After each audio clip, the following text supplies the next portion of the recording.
והפעם הראשונה שפגשתי אותו זה היה כשהוא הגיע מירושלים, באוטובוס ציבורי. והוא לא רצה אפילו שמישהו ייסע להביא אותו בתחנה מרכזית כדי לא להטריח אף אחד. ושאל בדיוק איפה הוא יורד ואיך הוא מגיע כדי שלא, חס וחלילה, הוא לא יטריח מישהו. אז אני חושב שזה ככה המפגש הראשון שנתן לי הרבה להבין את כוח הנתינה ואת העוצמה הענקית הזאת של אדם כזה גדול. פעם ראשונה שפגשתי את קלוד זה היה כאן בבית החסידות, כמה שבועות אחרי שנכנסתי לעמותה. הוא מגיע אליי עם חיוך גדול ומאחל לי בהצלחה וכל הכבוד שהצטרפת אלינו לעמותה,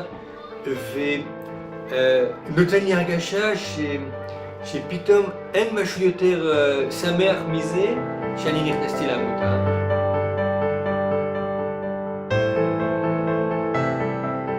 המילה שמתארת הכי טוב את קלוד, אני חושב שזאת נתינה. אני חושב שזה יהודי שידע לתת בלי סוף. ולראות כל אחד, לא לפספס אף אחד בתוך הכלל, בתוך הקבוצה. טוב, אז המילה שהכי מתארת את קלוד, אני חושב שכולם יגידו שהוא היה מאוד אופטימי. אבל בעיניי קלוד היה יזם, זו הייתה המילה. הוא היה יוזם כל הזמן, זה היה טבוע בו בצורה מאוד מאוד חזקה.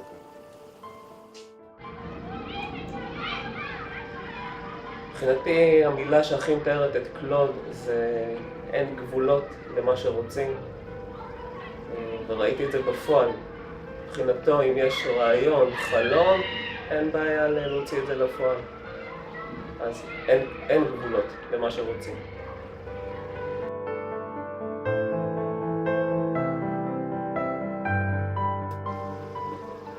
החלום המטורף של קלוד היה להקים כמה שיותר מועדוניות.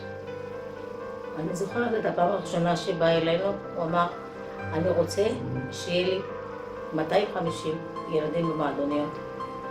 ולדעתי הוא התקרב לזה. החלום המטורף ביותר של קלוד, אני חושב, זה מה שאנחנו רואים היום.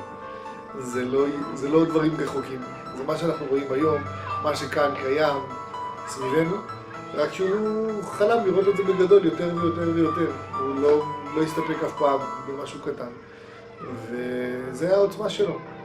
אני חושב שאם אנחנו רוצים להגשים את החלום שלנו, אנחנו צריכים לראות איך אנחנו באמת שואפים להגדיל כמה שיותר לעוד ערים, לעוד מקומות, לעוד מועדוניות. אבל אני חושב שמה שקיים היום, ואיך שקיים היום, זה באמת החלום האמיתי שלו. וראו בעיניים שלו, כל פעם כשהוא היה מגיע, את האושר ואת השמחה, שבדיוק זה מה שהוא רוצה. אל תשנו הרבה, זה בדיוק זה. זה מה שאני רוצה, רק עוד ועוד ועוד. החלום שאני ככה זוכר אותו, זה פתיחה של בית ספר עבור, זאת אומרת, לא צריך רק מועדונית, אלא להתחיל את הפעילות של נגבה בבוקר, לפתוח בית ספר לילדים, וממש לעבוד איתם מהבוקר עד הערב, על מנת באמת להוציא אותם מהמצוקה.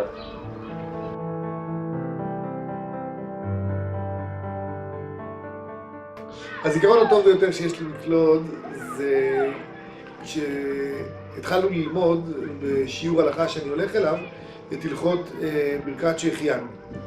והסבירו שם כמה מאוד קשה לברך היום שהחיינו לפי הגדר ההלכתי. מכיוון ששמים הרבה סייגות, לא לברך כך ולא לברך אחרת. לעומת הצורך האמיתי שלנו, כשיש משהו חדש שקורה, להודות לקדוש ברוך הוא, פשוט לברך שהחיינו.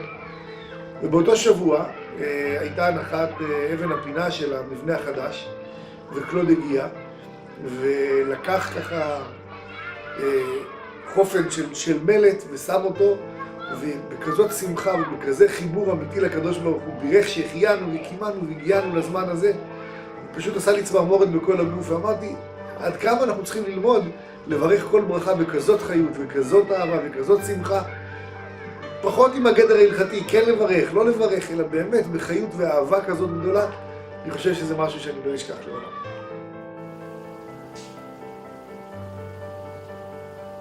הזיכרון הטוב ביותר היה לי שאני זוכר את קלוד שהגיע לפה פעם אחת עם אחד התורמים שלו, שהוא היה כאן בסיבוב, והוא נכנס,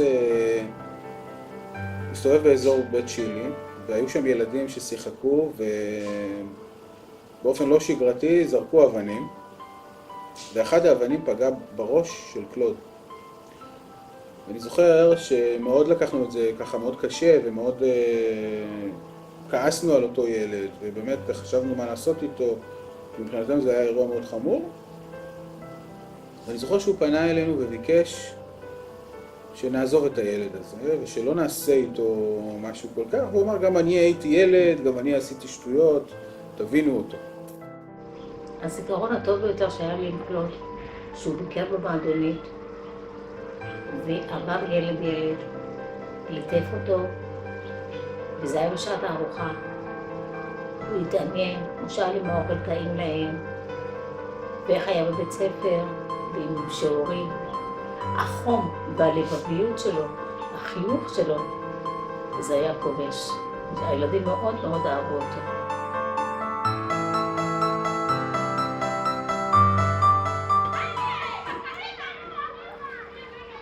פעם אחרונה ששוחחתי איתו זה היה במוצאי ראש השנה האחרון, ושוב הוא ביקש להודות על העבודה שלנו, שניסיתי לומר לו בעצם שלא יש את העבודה הכי משמעותית, בעיקר בנושא של גיוס משאבים.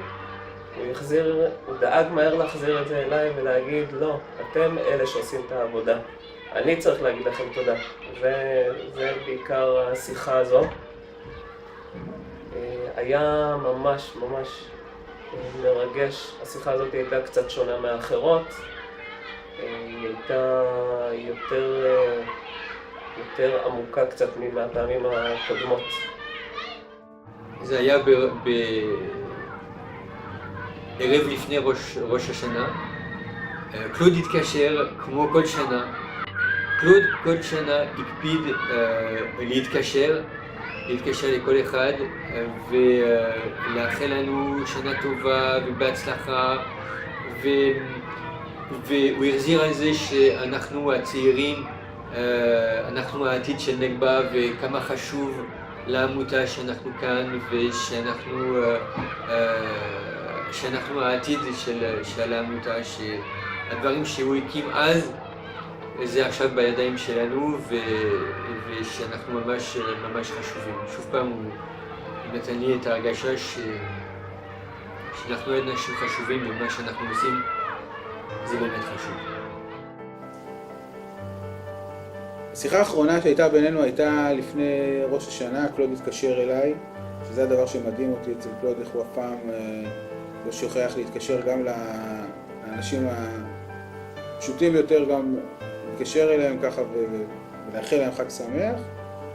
אני זוכר שהמשפט האחרון שהוא אמר לי לפני שאמרנו חג שמח, הוא אמר לי, אייל, יש לנו השנה הרבה עבודה. אני לא יודע למה הוא התכוון, אני לא יודע מה עבר לו בראש באותו זמן, אני לא רציתי יותר מדי להרחיב באותה שיחה, אבל אני זוכר שהוא אמר את זה ממקום שהזכיר לי את קלוד בתקופה יותר צעירה שלו, שהוא באמת היה עם המון מוטיבציה, וזה פשוט, אין ספק שגם בשנה האחרונה שלו הוא בעצם סיים אותה עם המון מוטיבציה. השיחה האחרונה עם קלוד הייתה הייתה לו איזה, הוא נפל על מדרכה או משהו, אז שאלתי אותו, מה שלומך, איך אתה מרגיש לו? הוא אומר, אני בסדר, הכל בסדר, אני משתתף עוד מעט באיזה צעדה, משהו כזה. הוא אמר לי, אני מרגיש טוב, הכל בסדר, איך אתם מרגישים, איך הולך לכם? הוא תמיד הקטין את עצמו, ותמיד האכפתיות שלו היה לגבי האחר.